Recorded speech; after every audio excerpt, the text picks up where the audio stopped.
Bien, jóvenes.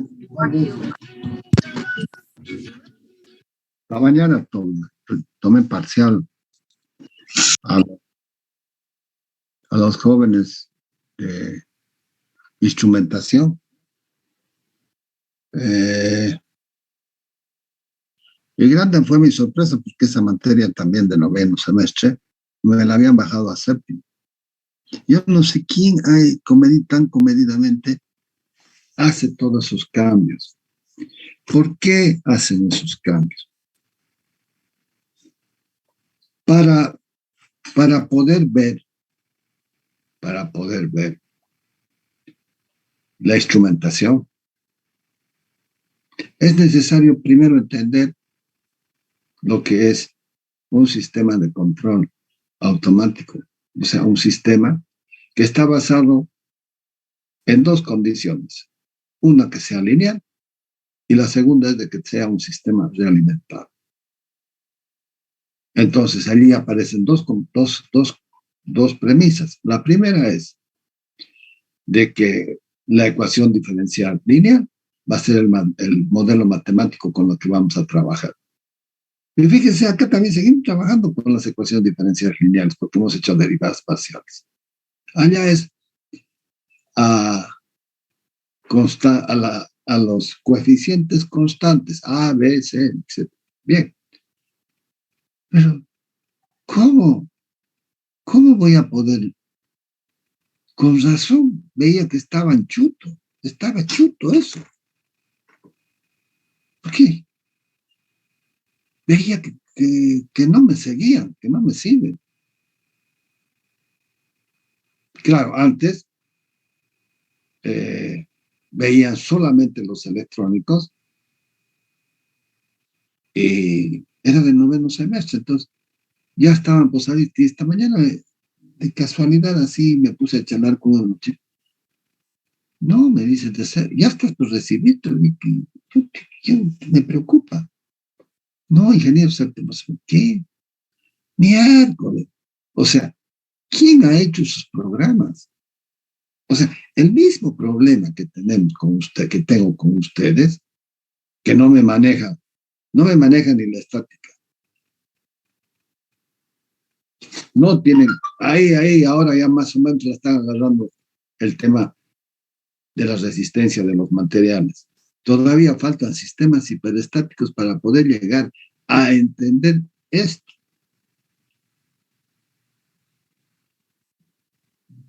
Porque ahora lo que vamos a ver, de aquí ya casi nos estamos entrando a factores de seguridad, vamos a entrar en los conceptos de diseño para evitar la rotura por fatiga, que es la rotura más frecuente. Además de que hay toda una teoría de fallo, de cómo se efectúa el diseño, atracción a la compresión, en fin. Y hay hay unos conceptos muy interesantes aquí. Pero, ¿qué podemos hacer? Hablaba al mediodía, en la tarde, con el ingeniero del bar. Sí, pues, maní. Nos han cambiado todo. Estaban bien estructurados, sí, estaban bien estructurados, pero alguien lo modificó, alguien que no entiende nada de esto.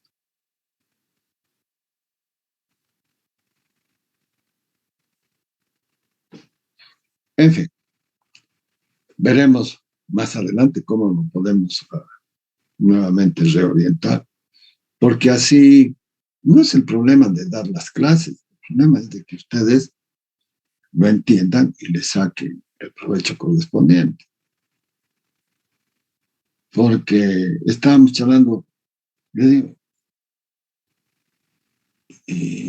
digo, ¿qué es lo que ha tocado? ¿Cómo me dice? Sí, eran dos exámenes. Ah, entonces, ¿qué es lo que pasa? El sensor sensa una función continua, o sea, para que sea derivado tiene que ser continuo. Y la función es importante. A ustedes no les enseñan esto. Les enseña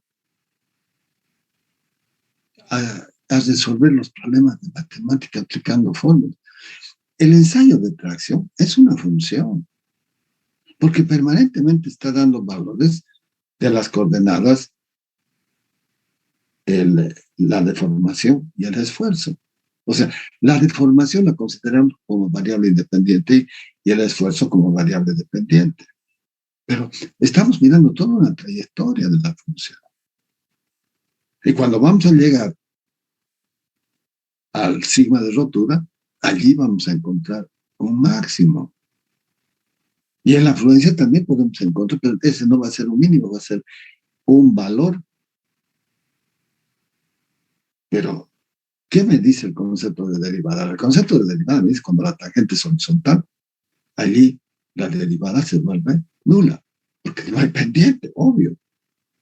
Pero tienen que entenderlo de esa forma, tienen que empezar a pensar en la función. Y esa función la tienen aquí, ahora, con el ensayo de tracción. Y ahora empiecen a mentalizarse de que han estudiado variable. ¿Cuál es el objetivo por el cual les han enseñado variable compleja? A ver, empecemos por ahí. Porque si no, no se van a dar cuenta.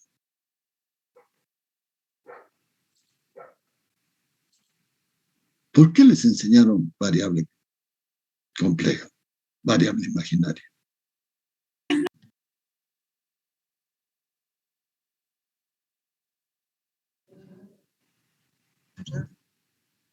¿Por qué? ¿Para qué? Si estábamos felices en el campo.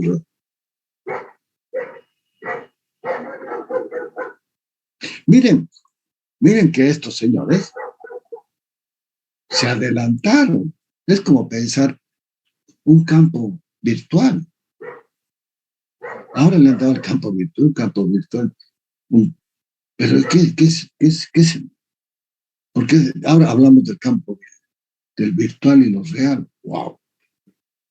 ¿No? Y para colmo, cuando estamos en el presente, todavía le cambiamos el significado. Y le ponemos el concepto en tiempo real. ¡Pucha! ¡Qué fregados que son! Y claro, como es una jerga, como es un modismo, y ese modismo lo posicionamos en nuestra mente, es un lenguaje común, es muy, el hay, pues, igual, pero ¿y quién sabe qué es el hay, pues?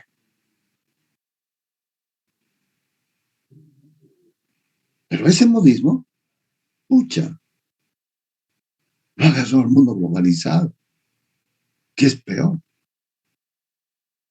Y nos hemos tomado el tiempo de reflexionar. No, si yo muchas veces choco con estos conceptos, mejor dicho, con frecuencia choco con estos conceptos. Decimos, por ejemplo, de que el tiempo es constante. No es constante el tiempo. Que lo han hecho constante y lo han linealizado, eso es otra cosa. ¿Por qué? La velocidad de la Tierra no es constante. Joder. Hay momentos que se acelera, hay momentos que se frena. Una máquina sincrónica no tiene velocidad constante. Mentira. Eso es una burda mentira. Pensar de que la frecuencia es 50 ciclos y que el voltaje nominal es 220 volts. Mentira. De que con esos conceptos tenemos una calidad de energía. Eso es otra cosa. Ese es lo ideal. Lo real es diferente. Y entonces ahí las máquinas le están echando más gas, menos gas, y están produciendo unas aceleraciones y desaceleraciones. No es constante. Y entonces entramos en un rango, que eso es lo que hacemos. cuando empezamos a analizar los sistemas autónomos. Porque tiene un componente estático, tiene un componente dinámico. Y el problema es llegar al comportamiento estático. Pero el comportamiento dinámico, tienes que manejarlo. Tienen que manejarlo. Y lo mismo acá. Hay componentes dinámicos que te van a producir vibraciones en las máquinas. Y eso responde a una ecuación de segundo grado, donde están bien claramente los coeficientes, están claramente definidos. A es masa, B es amortiguador, C es resort. O si quieres, te digo, A es bobina, B es resistencia y C es condensador. Entonces, con esos elementos empiezas a entenderlo todo. Y también lo puedes hacer para un motor con las frecuencias un poco más complicado, pero se entiende. Si esa es la base de toda la ingeniería que se está haciendo hoy. ¿Y cómo no les dicen, cómo no les enseñan, cómo no se les transfiere la información? Y el que lo entiende, bingo, porque ese les pega rapidísimo. Pero volvamos al campo imaginario. ¿Por qué el campo imaginario?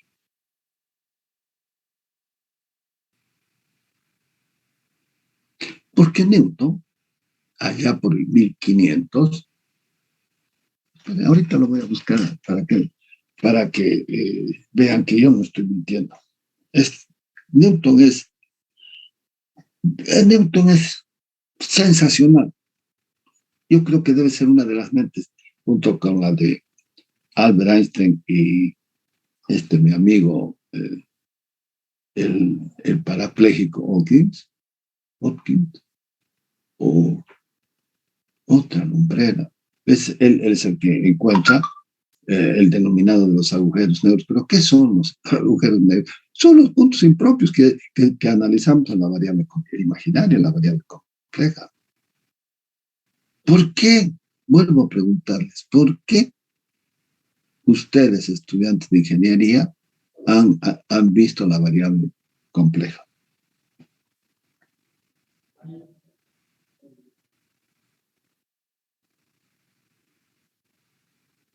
Isaac Newton. Isaac Newton fue un físico, imagínense, teólogo, inventor, alquimista, matemático inglés.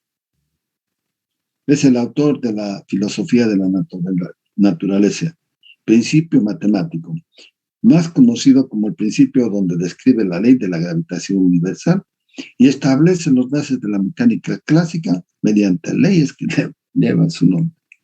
Wikipedia dice, ¿no? Nacido el 4 de enero de 1943. ¡Wow! Fallecido el 31 de marzo de 1727. Bien. Dice, fue influenciado por Galileo Galilei, Kepler, Nicolás Copérnico y más.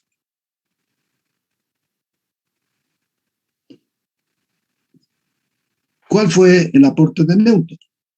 Fue venerado durante su vida, descubrió las leyes de la gravedad y del movimiento, inventó, ahí está, el cálculo infinitesimal y ayudó a moldear nuestra visión racional del mundo. Hija de mono. Wow, eso es lo que dicen de él el 19 de julio del 2015. Oh.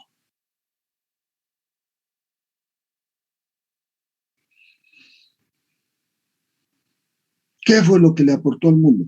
Un físico, filosófico, teólogo, inventor, alquimista y matemático. Ese autor, bueno, no. Bien. Pero este señor dice, no, la fuerza es igual a la masa por la aceleración y ahí aparece la gravedad. Masa por aceleración. Pero él dice, pero ¿y qué es la aceleración? Es la derivada de la velocidad respecto del tiempo. Wow. Ahí aparece el cálculo infinitesimal que hacen mención.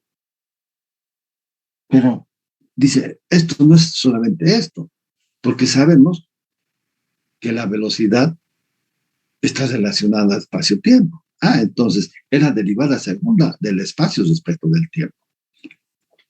Abanicate negra. Y de ahí empieza todo esto que se ha desarrollado. Imagínense ustedes, en esa época, donde, wow, todo era oscuro. Ahora vamos a verlo a la plaza. La plaza está después.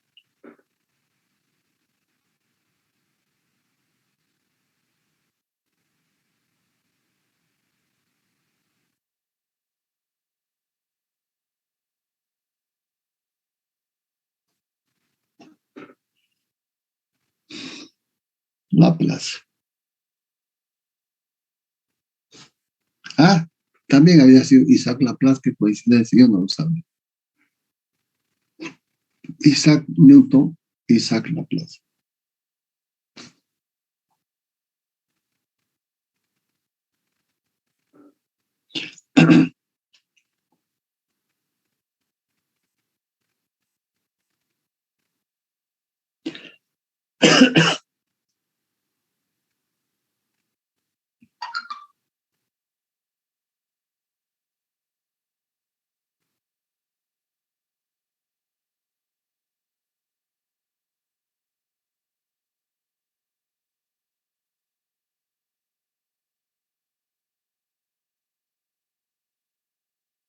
No me quiere dar.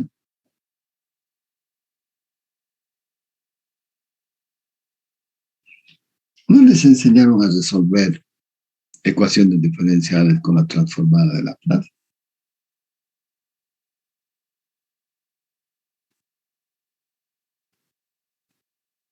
¿Ah?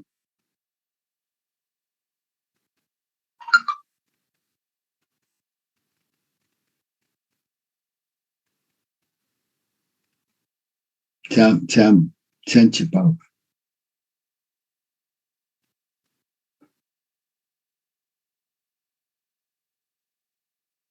No me dan. ¿Qué? Wow.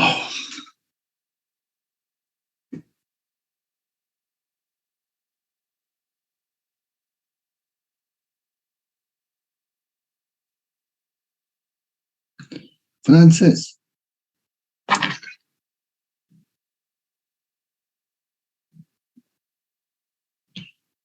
23 de marzo de 1949.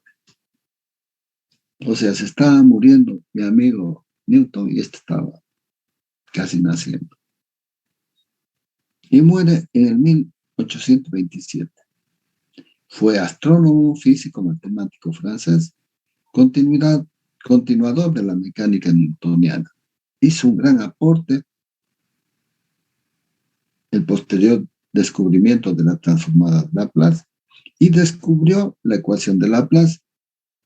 Como estadístico, sentó las bases de la teoría analítica de la probabilidad y como astrónomo planteó la teoría nebular sobre la formación del sistema solar. Son unos tipazos, fuera de serie.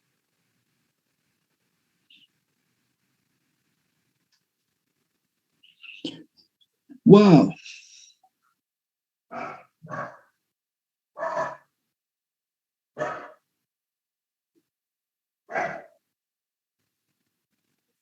Bien. ¿Y qué es lo que hace Laplace? ¿Qué es lo que hace Laplace? Es un señor tan visionario.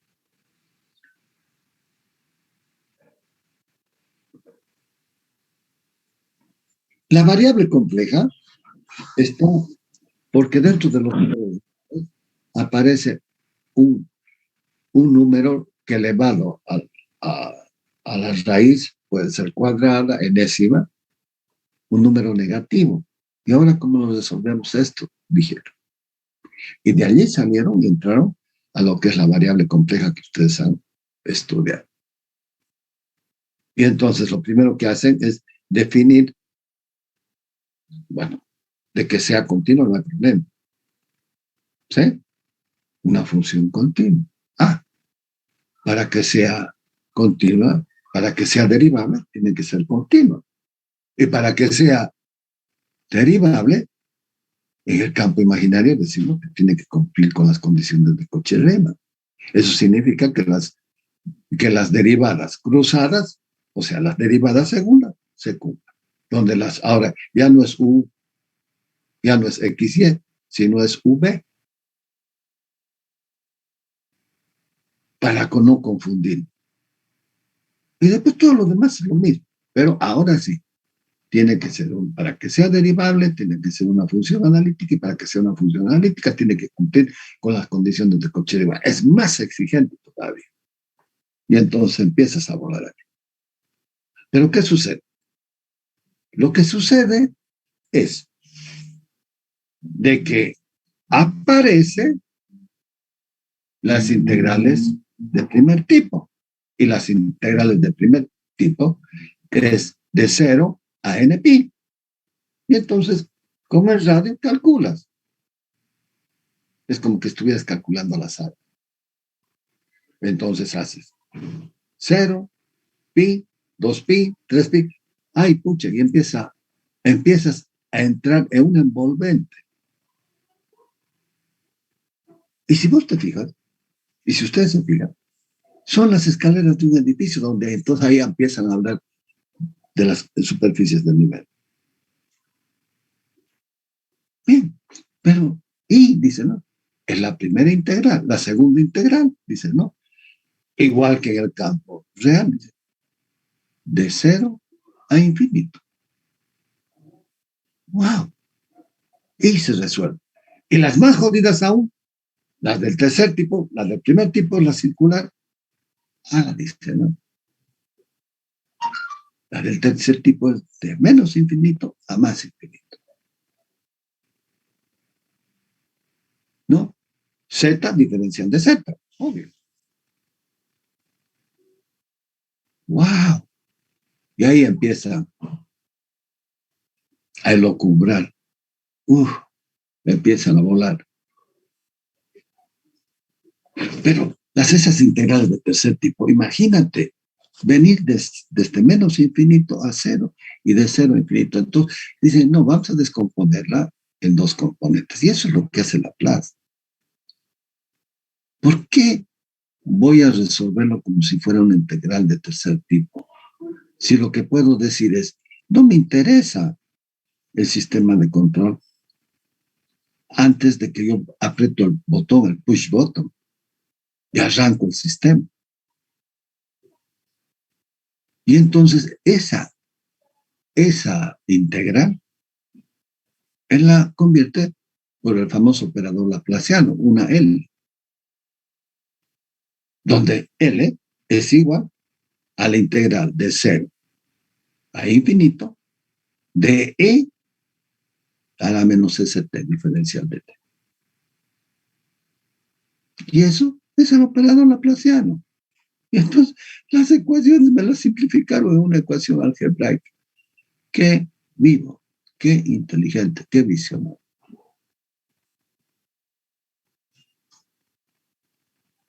Entonces, él agarra todos los problemas que tenemos, lo lleva al campo imaginario, lo soluciona, porque solucionar unas ecuaciones diferenciales de primer grado es difícil, de segundo más complicado, de tercero, y de esta forma no hay problema. Y allí es donde va a aparecer las soluciones a través de lo que él denomina la función de transferencia, después lo denomina la función de transferencia, porque en ese momento no se sabía el control. Después se define la función de transferencia y dice, no, para hacerlo más, ¿qué es lo que pasa en el momento inicial? Todo está cero. Entonces, las condiciones de contorno lo vuelven cero. La derivada primera, la derivada segunda, la derivada enésima y el momento del cero. Y se resuelven las ecuaciones como una mantequilla. Todo se derrite en tu pensamiento, en tu razonamiento.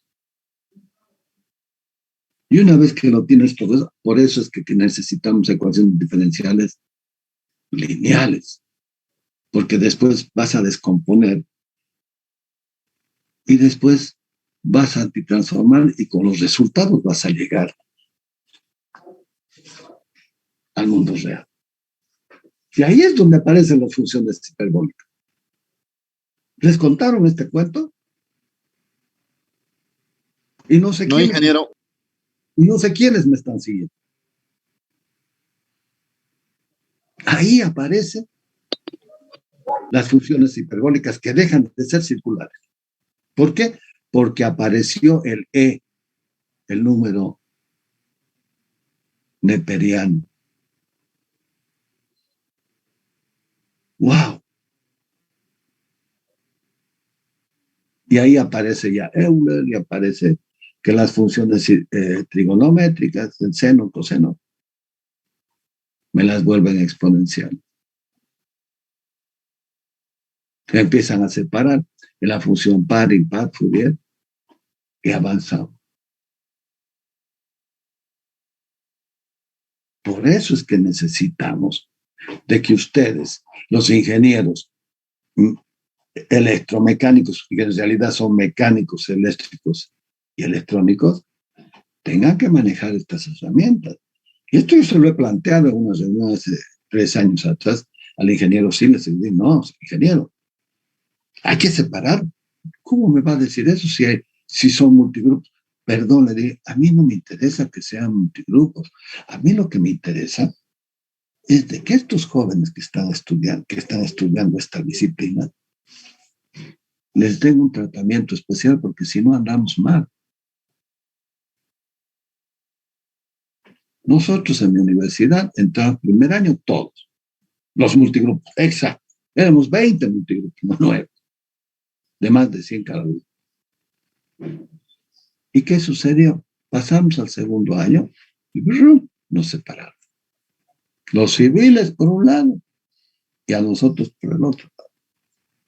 En esa época el control estaba, la computación también estaba en pañales todo. Pero mis profesores tenían otro tipo de visión.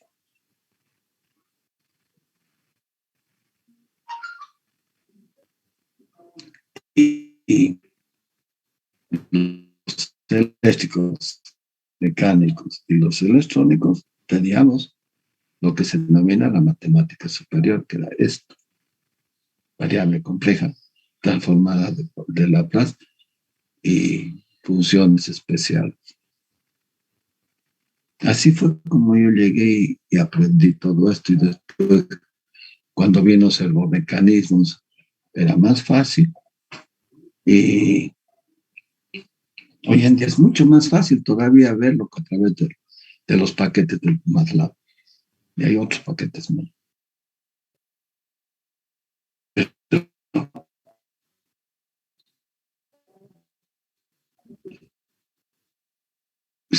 Yo creo que cometieron un error en según escribe y proyectiva, y a los electrónicos se la saca cuando es una materia, yo creo que es importante, porque te hace volar un campo virtual donde tienes eh, eh, generalmente estamos acostumbrados a verlo en el plano, pero todos los esquemas hacemos en un plano. Cuando esa